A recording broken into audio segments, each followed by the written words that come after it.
তারেক রহমান এবং তার স্বরাষ্ট্রমন্ত্রী সালাউদ্দিন আহমেদ তারা কি আইন শৃঙ্খলা কি নিরাপত্তা নিশ্চিত করতে চায় এটা বাংলাদেশের জনগণ আজকে দেখেছে।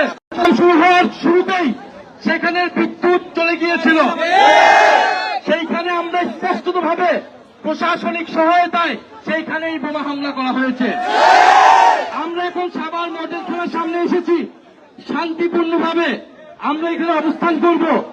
আমরা এখানকার কর্তৃপক্ষ পুলিশ কর্তৃপক্ষের সাথে জিজ্ঞাসা করব, একটা রাজনৈতিক দলের গণতান্ত্রিক অধিকার আছে কর্মসূচি করার, এবং পুলিশের দায়িত্ব, এখানকার প্রশাসনের দায়িত্ব তাদের সকল ধরনের নিরাপত্তা নিশ্চিত করার।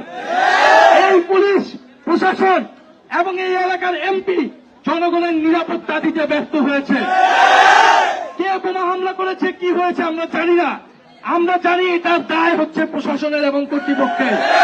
তাহলে আমরা তার কাছে জবাবদিহিতা চাবো যে কেন সে নিরাপত্তা দিতে ব্যর্থ হয়েছে, সে কি কি পদক্ষেপ নিয়েছিল, কারা বোমা হামলা করলো, কেন তাদের চোখ ফাঁকি দিয়ে কিভাবে সেখানে বোমা হামলা করার সুযোগ পেল সন্ত্রাসীরা। আমরা জানি এই এলাকায় কারা ফ্যাসিস্ট আওয়ামী লীগের নেতাকর্মী সন্ত্রাসীদেরকে পুনর্বাসনের সাথে জড়িত। আমরা জানি কারা চাঁদাবাজি সন্ত্রাস দুর্নীতি মাদক কারবারির সাথে জড়িত। প্রিয় এলাকাবাসী, আমরা শান্তিপূর্ণভাবে জনগণের পক্ষে কথা বলতে চাই। জুলাই গণঅভ্যুত্থান আমাদেরকে শিখিয়েছে জবাবদিহিতা নিশ্চিত করা। তারা ভেবেছিল আমাদেরকে বোমা হামলা করে ভয় দেখিয়ে আহত করে তারা আমাদের আন্দোলন আমাদের পদযাত্রাকে থামিয়ে দিবে, এটা কোনোভাবেই সম্ভব না। আমাদের জীবন গেলে রাজপথেই জীবন যাবে। রাজপথে জীবন দেওয়ার জন্য প্রস্তুত ছিলাম সেই 24 জুলাই আগস্টে, এখন 26 জুলাই আগস্ট। এই সাভারে আমাদের কয়েকশো ভাই আহত হয়েছে, শহীদ হয়েছে আমাদের বোনেরা সহ। এই সাভারে আমাদের আজকে এক ভাইয়ের রক্ত ঝরেছে, তিনি আহত হয়েছেন, দুজন আমাদের ভাই আহত হয়েছেন, গুরুতরভাবে তারা হাসপাতালে আছেন। আমরা তাদের সেই রক্তের বিচার আমরা দাবি জানাচ্ছি। ওসমান হাদি ভাইকে হত্যা করে ফেলা হয়েছে, সেই বিচার নিশ্চিত হয় নাই। তারেক রহমান এবং তার স্বরাষ্ট্রমন্ত্রী সালাউদ্দিন আহমেদ তারা কি আইন শৃঙ্খলা কি নিরাপত্তা নিশ্চিত করতে চায় এটা বাংলাদেশের জনগণ আজকে দেখেছে। ফলে প্রিয় এলাকাবাসী এবং আমাদের সাথে যারা আসেছেন, আপনারা সবাই থানার সামনে অবস্থান কর্মসূচি করবেন। আপনারা কেউ এখানে শান্তিপূর্ণভাবে অবস্থান করবেন এবং আমাদের একটা প্রতিনিধি দল ভিতরে গিয়ে থানায় কথা বলবে এবং আমরা ফেরত না আসা পর্যন্ত আপনারা এখানে অবস্থান করবেন। তবে আপনাদের অবস্থান হবে শান্তিপূর্ণ, এখানে যাতে কোনো ধরনের বিশৃঙ্খলা না হয় এটা আপনারা পারবেন নিশ্চিত করতে। শান্তিপূর্ণভাবে এখানে বসে থাকবেন, আমরা কথা বলবো। জবাবদিহিতা এবং বিচার না পর্যন্ত আমরা এই থানার সামনে থেকে থানা থেকে আজকে যাচ্ছি না। আমাদের অনেক ভাই শহীদ হয়েছেন, ওসমান হাদি ভাই খুন হয়েছেন, আমরা বিচার পাইনি, আর গতকাল বিচার না পেয়ে আমরা থাকবো।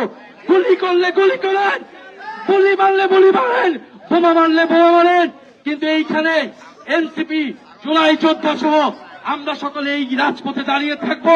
দেখি আপনাদের কত শক্তি আছে, আওয়ামী লীগ বিএনপি সব একাকার করে আপনারা আসুন, দেখি আপনাদের কত সাহস কত শক্তি আছে। ইনশাআল্লাহ আমাদের পদযাত্রা চলমান থাকবে। আমাদের আগামীকাল থেকে যেই যেই জেলা এবং উপজেলায় পূর্ব ঘোষিত কর্মসূচি রয়েছে অবশ্যই পদযাত্রা চলমান থাকবে। কোন শক্তি যদি 5 জন হয় 5 জন নিয়ে আমরা পদযাত্রা করব, 5 জন নিয়ে আমরা জনগণের পক্ষে কথা বলবো।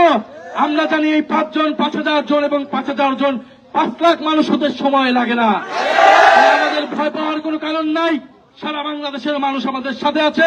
ইনশাআল্লাহ আপনারা শান্তিপূর্ণভাবে অবস্থান করুন এবং আমাদের একটা 5 থেকে 10 সদস্যের একটা প্রতিনিধি দল থানায় যাবে। আপনারা তারা ফিরে না আসা পর্যন্ত আমি সহ থানায় যাব, আপনারা ফিরে না আসা পর্যন্ত এখানে অবস্থান করবেন।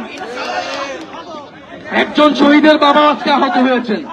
ইনকিলাব ইনকিলাব, থানা জনতা, ইয়া প্রশ্ন সংগ্রাম, দিয়েছি তো রক্ত, ইয়ারও দেব রক্ত, সাভারে বোমা কেন, তারেক রহমান জবাব দাও, বোমা দিয়ে হামলা কেন, বোমা মানে আন্দোলন, হামলা করে এই আন্দোলন, অ্যাকশন টু অ্যাকশন।